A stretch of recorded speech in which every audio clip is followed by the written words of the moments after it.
Hello and welcome! In this lecture we're going to set up our project with post-processing to make it look just a little bit nicer.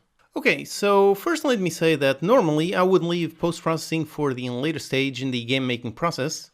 In the beginning, really you should be focusing on getting the mechanics working before you worry too much about the visuals.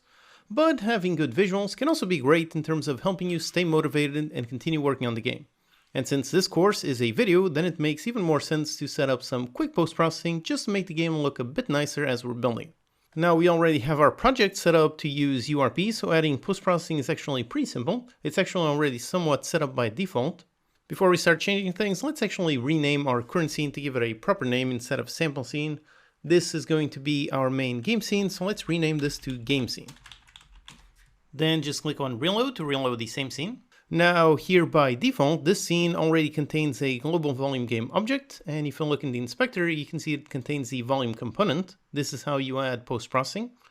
The mode over here can be global or local. So global means it impacts the whole world regardless of where the camera is located, whereas local only works inside a certain area. Now we want this post-processing to affect the entire world, so let's make sure to select global. Then weight is just a value to apply or not apply the effects, so let's leave that as 1. Then priority, again, just in case you have multiple. And finally, the most important one is over here, the profile. This what actually contains all of the effects that we're going to apply. By default, as you can see, it already comes with a simple post-processing profile, but let's actually over here click on new in order to start from scratch. Okay, so here we have our empty global volume profile. Now over here we can add any effects we want. We just click over here on add override, and we can start adding some things. Now before we do, let's actually drag just some visual meshes that we imported in the last lecture to get a nice look.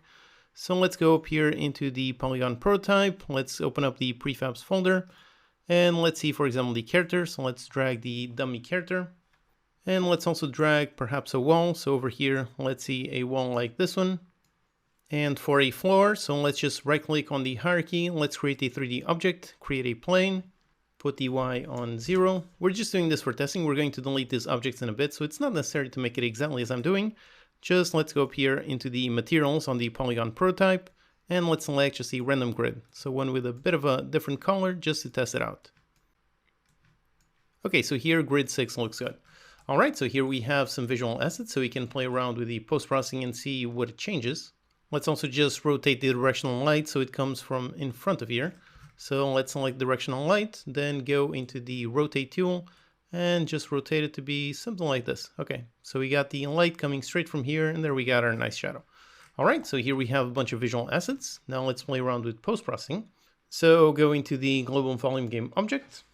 On the inspector, click on add override to add some things. Go inside the post-processing folder, and now here we have all of the various effects. Now let's begin by adding a simple tone mapping.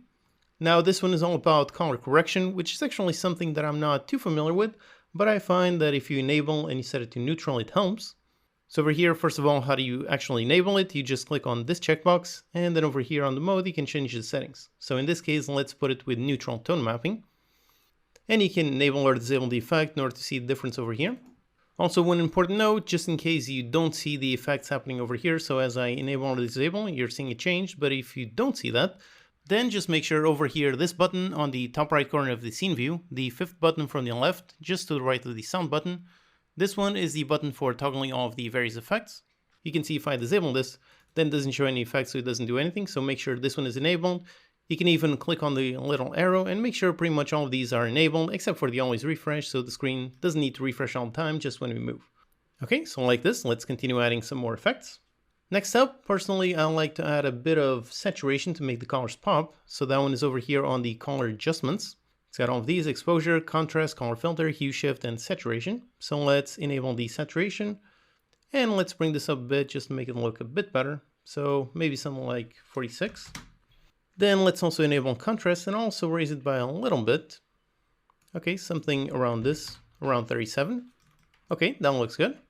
Now also on the main light, by default it's a bit too intense, so let's select our directional light, and over here on the intensity you can increase it or decrease it. So in our case, let's put it down to 1, and for the other settings you can leave them as default. If you want, you can play around the temperature, so make it a warmer light or a colder light. So again, these are all just visual things, so you can play around it, but I'm going to leave it like this, so 5000 and intensity of 1. Now back to our global volume. Now later on, we're actually going to make some nice glowing bullets and explosions. And for that to work and look nice, we're going to need to add the bloom effect. So let's click on add override. Let's go up here and add bloom. The parameters we need to enable is over here the threshold and the intensity. And by the way, here's a quick visual tip. If you want to make your game feel very ethereal and magical, one good thing is to increase the intensity first of all. So let's put it something really insane just to see the effect. And over here on the threshold, put it under 1. So if you put it, then pretty much everything has a slight glow to it. So these materials were not set up to have any specific glow, but since the threshold is under 1, then pretty much everything has a glow. So if you're making a game and you want things to feel quite a bit magical, then this is a nice trick to get it done. Also, one quick note here that doesn't change right now but won't change in the future, which is let's go down here into the settings folder and let's open up the render pipeline asset. And up here, make sure that AGR is enabled. Now, right now there's no change, so if I enable or disable, nothing happens. That's only because right now we don't have any material with any extra emission.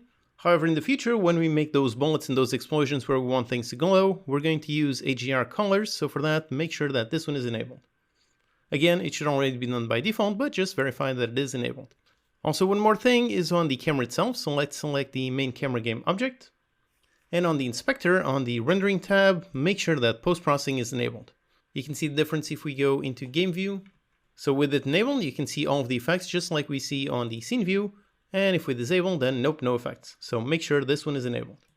Okay, so like I said, lowering the bloom threshold under 1 is nice if you want your game to have a sort of ethereal feel.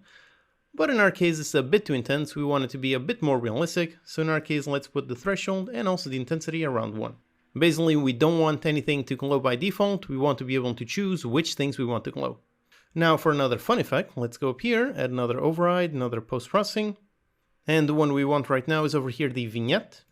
What this one does is adds a little darkness on the corners, so if we enable the intensity and we increase it, yep, you can see the corners start to get quite a bit darker.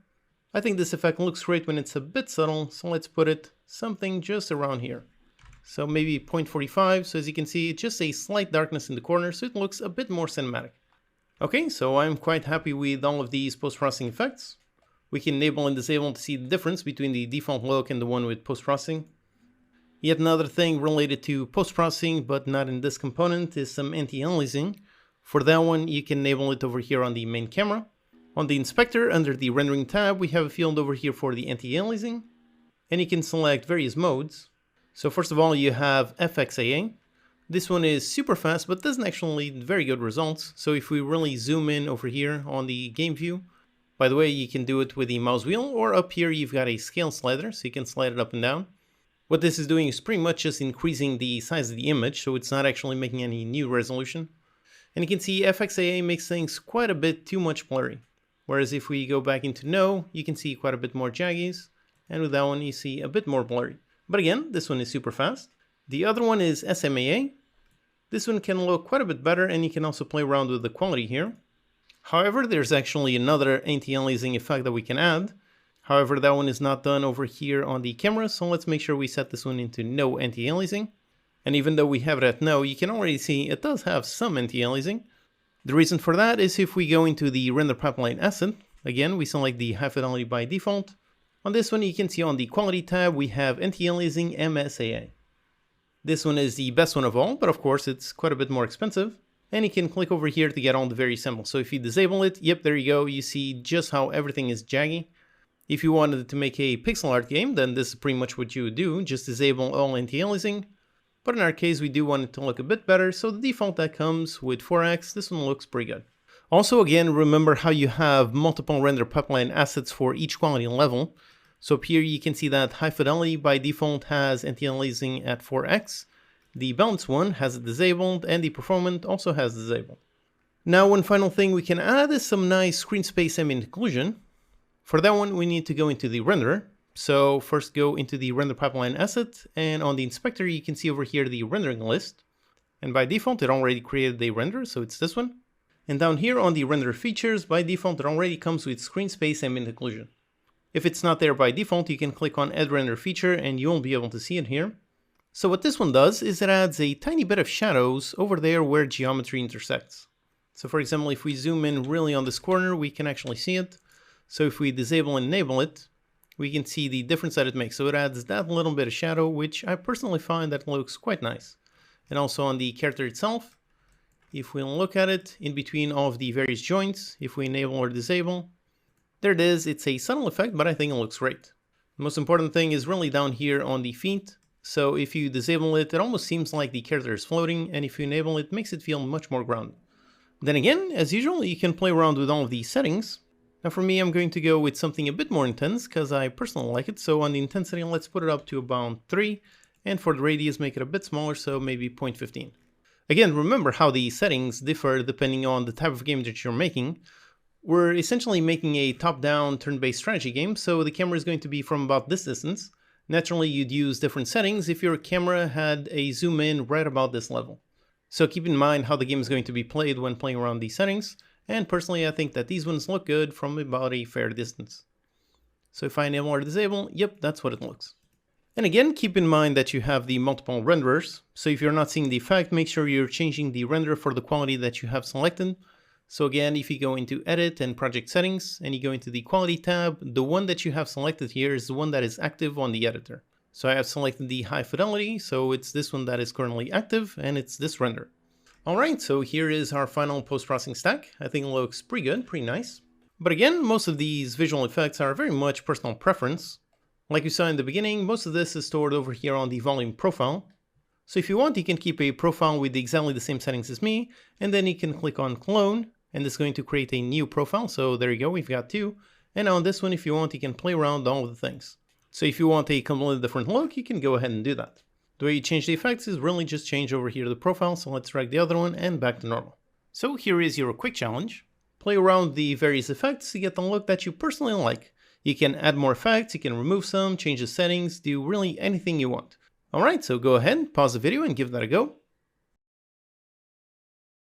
Okay, welcome back. So like I said, these are my settings. I'm quite happy with how this looks. So it looks really nice, the colors, everything looks pretty good. So now that I'm happy with this, like I said, the whole point of adding all of these visuals was just to test out the post-processing stack. Now that we have that done, let's actually get rid of all of these, so just delete all of these objects. So we have just our essentials on the game scene. Let's just make sure we save our scene, and that's it. Alright, so here we set up our post-processing. Now let's get to the next lecture where we're going to start building our unit.